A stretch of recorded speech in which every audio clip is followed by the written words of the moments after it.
Not only do you have access to those patients in your own trust, throughout the region you have access to a far larger number of patients within your subspecialist remit, so that improves your specialism, your CPD and your workflow. Bear in mind as well, when you're having these negotiations, I've already touched upon this for the problem solving and the getting a solution. When there's far more of you, you have a much greater influence upon your supplier. Never forget, they absolutely want to stick their flag in your region. There are great bragging rights to our entire region. Use that to your advantage, okay? Sell yourself to them. You want the region, you want to go around the world and demonstrate that you can provide this, it comes with a price. If it's not financial, I would suggest it is.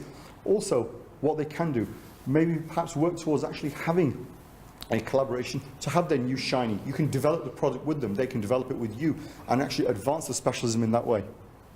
The infrastructure has to be in place. The last thing you want to do is spend a lot of money for a Ferrari, which you're basically going to throw into a pothole dirt track. It might look great, it falls down, and we've had plenty of examples, both within radiology and I understand within pathology, when I did my homework for this. Any of you Game of Thrones fans? Game of Thrones, season 7.